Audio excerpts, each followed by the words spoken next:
Hello everyone, today I will be talking about sound expansion possibilities for the IBM PS1 model 2011 and 2121. I will focus on the last presented option of this video, which has the advantage of being the cheapest, easiest, and what I believe the most useful one. So the first and most official sound upgrade is the IBM proprietary audio card, which I have the chance of owning but is considered unobtainium. So I won't brag too much about it here. It plugs into the 34-pin connector, exactly similar to that of a floppy drive.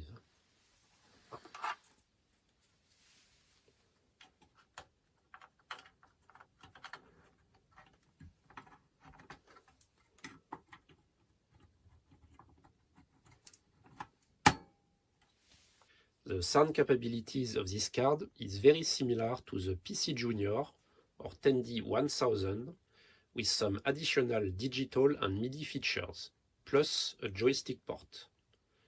But there were only a few games that supported this very specific card, mostly Sierra ones, such as Sylphid for example.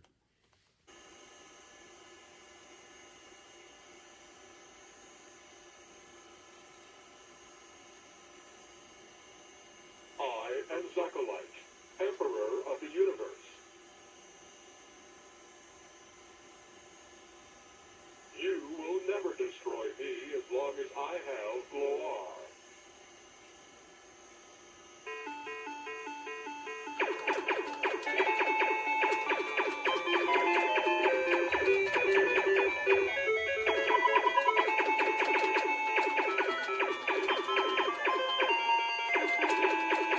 A better and more obvious way to add sound is to use a regular ISA card, such as a Sound Blaster, by using a riser board through this weird connector.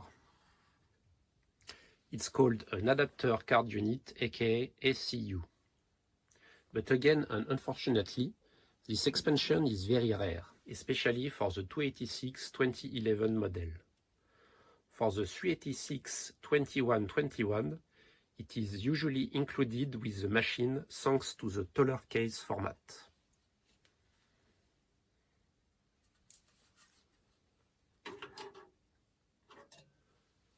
Also, you can notice that the SCU connector is slightly different between the 2011 and 2121, and that there is the same audio card 34-pin connector for both models. There is an interesting project of a new SCU under development by Waka, visible on the VCFED forum, link in the description.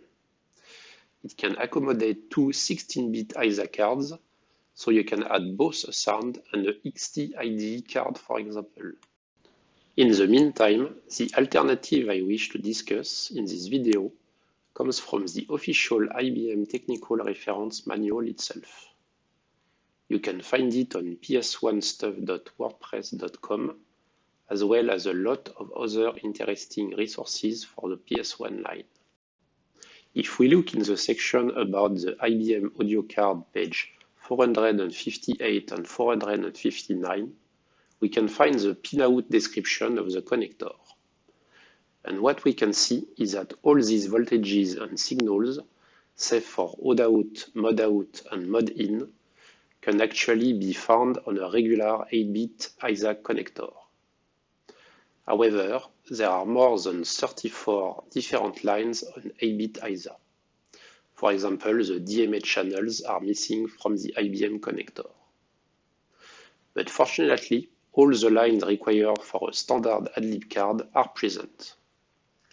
So this means that we can make a simple passive adapter for using a regular FM ADLIB clone or compatible by plugging it directly in the so-called proprietary audio card connector. Just by soldering a regular floppy cable to an 8-bit ISA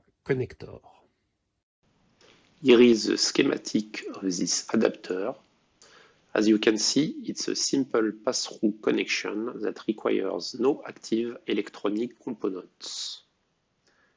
Feel free to pause the video if you wish to use this schematic to craft your own adapter. Another neat thing is that we can use the speaker that is inside the PS1 monitor for the sound if we connect the jack output of the card to the same connector via the hard-out line. And the FM sound will then be mixed with the basic beeps of the computer. However, you need the card output to be sufficiently amplified or add an amplifier circuit in between, which I did, to be able to hear something out of the screen speaker. Of course, you can also use external powered speakers and not go through the connector for sound output. But I prefer the idea of using the AdLib as a complete replacement of the proprietary audio card to get a full all-in-one machine. Here is the finished result. It's not pretty, but it works. Notice the small amplifier circuit that I added since the card I'm using has no amplification. You can find one of these for a few euros online. For the FM card, I'm using this inexpensive Texelec Resound 2 OPL3. I've also tried successfully with the Snarkbarker, which is a Sound Blaster 1 clone. And it even works with some 16-bit ISA OPL3 non-plug-and-play cards, such as first generation Sound Blaster 16, or even a more generic Aztec card, though I had mixed results with this one.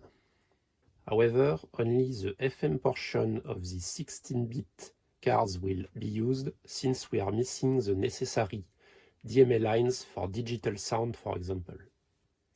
On a side note, it will be interesting to see if the CD-ROM secondary IDE connector that is present on some sound card, such as this one, could be used in 8-bit mode with a CF card adapter and a XT IDE BIOS.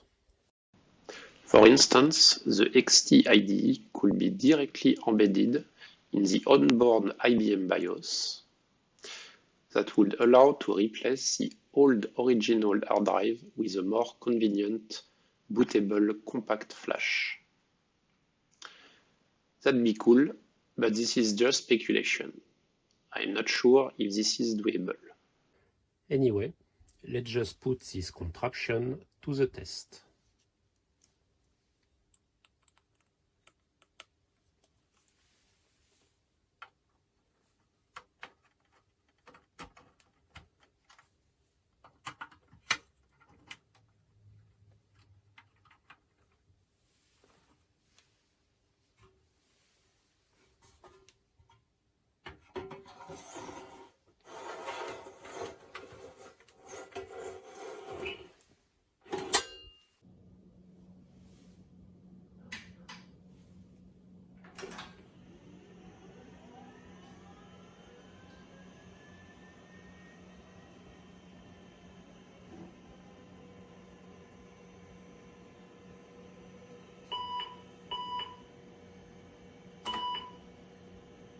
Another advantage of this solution is that everything fits easily in the very short model 2011.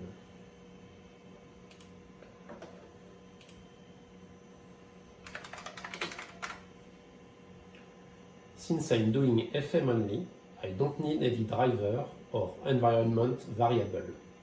I can run directly softwares that use AdLib, for example, Planet X3.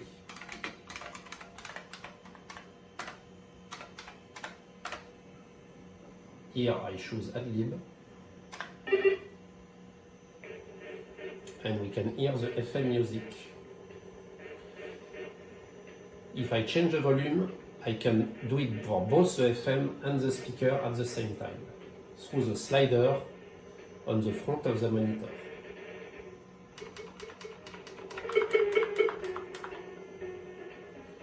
So I hope you enjoyed the video, and I'll be seeing you in the next one. Bye!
Yeah.